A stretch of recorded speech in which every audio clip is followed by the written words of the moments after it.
Ikaw ba ay nag-aalala o takot ka magpabunot?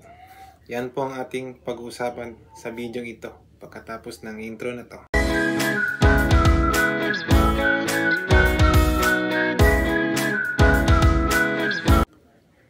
Alam ko, isa sa inyo takot magpabunot ng ngipin kasi dati ganun din ako.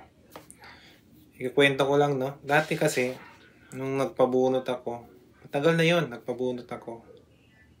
Tapos pag inject sa akin ng anesthesia, ayun, nahimatay ako.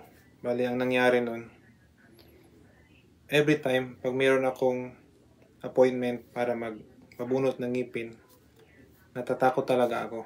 Ninenervyos ako. Hindi ko alam kung ano nag-umpisa yung mga imahinasyon ko. Saan na napupunta, ano mangyari sa akin pag nagsimulan na bunot, ano ba, mapapahiya ba ako ulit o ano. So, ang nangyari, na-traumatize ako. Ikukwento ko sa inyo kung paano ko na-overcome itong takot o nervyos sa pagpapabunot ng ngipin. Unang takot na kailangan nating harapin sa pagpapabunot ng ngipin is, masakit nga ba magpabunot ng ngipin? Ang sagot ay oo, kung walang anesthesia. Ito naman yung first struggle, di ba?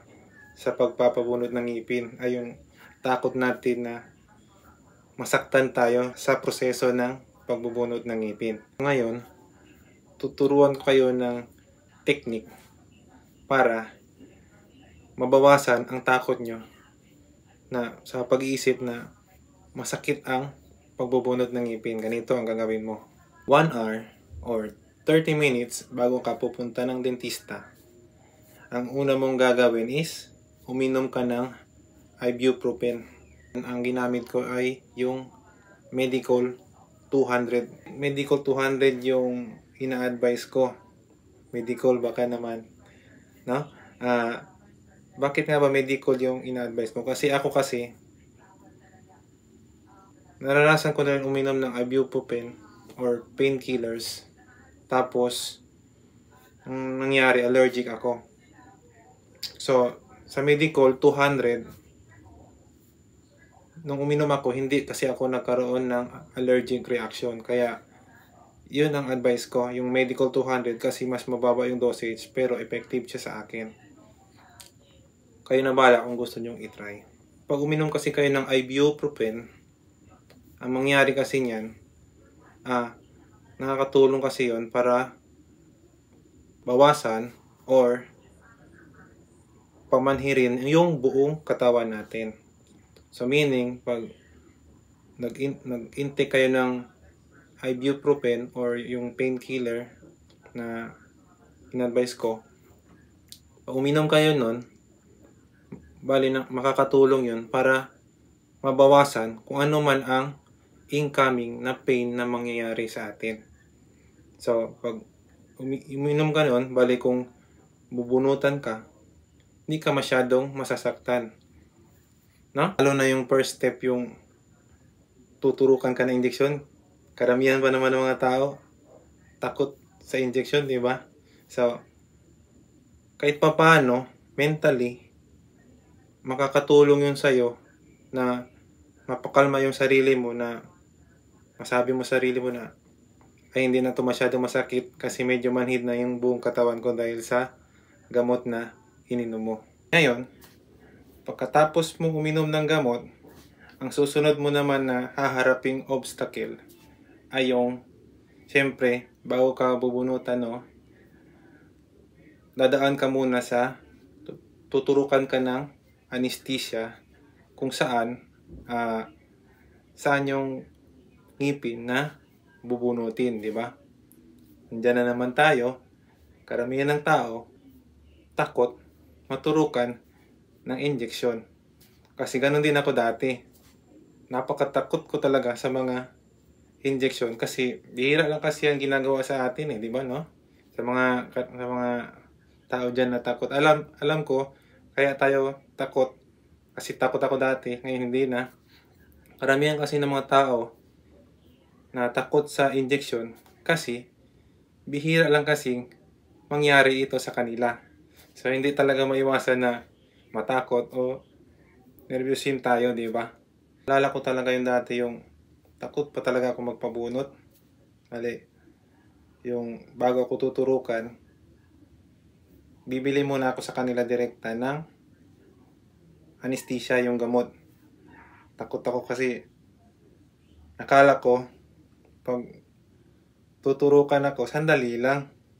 Yung pala, tuturukan ako, ganito ang haba ng vials. Ganyan. Tapos, akala ko yun lang. Dalawa pala. Bali, tuturukan ako ng 2 vials. Kasi, pag dito daw sa baba, kailangan daw 2. So, doon pa lang, sabi ko, ang dami naman. Siyempre, kung tuturukan ka na, siyempre, mag-advance talaga yun, no? Yung imahinasyon mo. Isipin mo, isipin mo, wala pa akong hindi pa tumanhid yung pangako. Tapos, tuturukan ako ng injection. Masakit, di ba? Mga ganyan. So, ang sunod kong tip sa'yo, pag tuturukan ka, ganito yung gagawin mo. Para mabawasan yung nervyos mo o yung takot mo habang i-injectionan ka, ang gagawin mo. Siyempre, pag tuturukan ka na, siyempre, kailangan mong bubuksan mo yung bibig mo, di ba? So, ganyan ang gagawin mo. Ang gagawin mo, huwag mo tignan ang dentista at huwag mong titignan kasi papasok niyo yung injection sa bibig mo, di ba? So, para hindi ka masyadong matakot o manervyos, ang gagawin mo, pag mo, ipikit mo ang iyong mata. Ganyan ang gagawin mo as a first timer na takot mabunutan. Siyempre, pag ipapasok na ng dentista yung injection sa gums, sa gums kasi yan ituturok para magmanhid yung area kung saan ka bubunutan, di ba? Siyempre, pag ituturok na sa'yo, huwag mo titignan kung anong gagawin sa'yo para hindi ka matakot o manervyos. Tapos, pag naramdaman mo na papasok na yung needle sa saan ituturok, ang gagawin mo ganito. Pag papasok na, ang gagawin mo, huminga ka ng malalim, ulitin mo hanggang matapos yung pagtuturok. Bakit ko ina-advise na ganun ang gagawin mo? Kung gusto mong hindi mo maramdaman ang pagtutusok ng injection sa iyong kung saan ituturok, ang kailangan mo, mag-focus ka sa panghinga mo. Para imbes na iyon ang yung isipin mo yung pagtuturok sa'yo, ang mangyari yan, nakapokus yung isip mo sa breathing mo.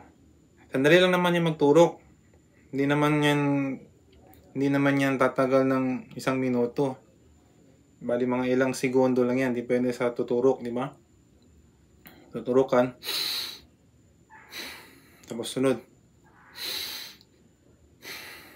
So, sa pamamagitan ng technique na yan, hindi mo masyadong mararamdaman yung turok sa'yo as a beginner. Kasi tinuturo ko ito sa mga nervyoso at nervyosa dyan, di ba? Ang kagandahan lang kasi kung saan ako nagpabunot, sa city hospital kasi talaga ako nagpabunot. Kasi yung nakaraan kasi, sa private ako nagpabunot.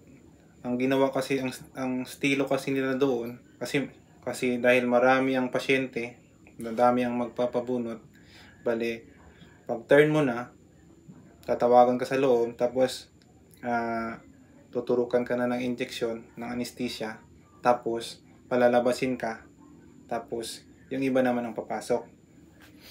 Ang maganda kasi doon sa city hospital, bali, ang mangyari, kung yung time na tuturukan ka, hindi ka na aalis doon. Bale, hintayin nila Kasi yung epekto kasi ng anesthesia, saglit lang yan eh. Mga less than 3 minutes, less than 5 minutes, mga ganon. Ewan ko, hindi ko napansin yung oras. Basta madali lang yun. Once naturukan ka, hindi ka na alis doon. Bali nakahiga ka na lang.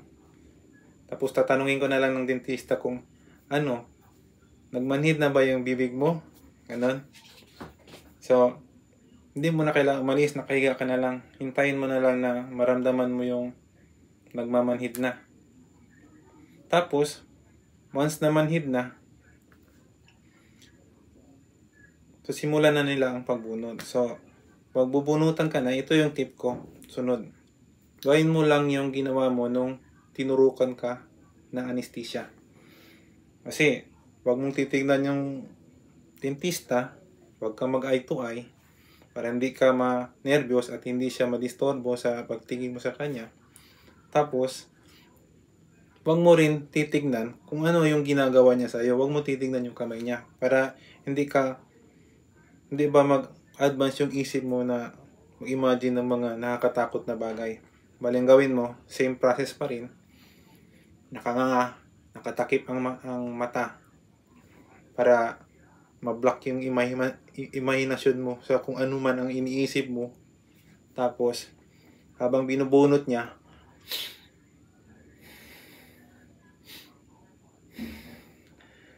focus ka sa iyong pahinga, sa breathing mo, para hindi ka masyadong mag-focus sa ngipin mo o sa anong ginagawa sa ngipin, sa bibig mo. Gawin mo ito para mag-focus yung isip mo sa breathing mo. Saglit lang yan, promise. Alam ko sa ngayon na natatakot ka, naninervyos ka, pero imagination mo lang yung nagpapatagal sa proseso. Kaya dapat, para maagapan yung imagination mo, dapat focus ka sa breathing mo habang binubunutan yung ngipin mo. Alam mo, magugulat ka na lang. Sabi mo, magic. Tapos agad. So guys, hanggang dito na lang tayo sa video ito. Sana ay may napulot kang aral dito.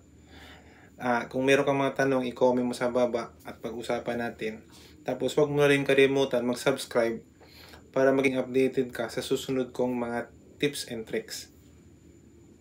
Yun lang guys, salamat sa panonood and don't forget to like the video.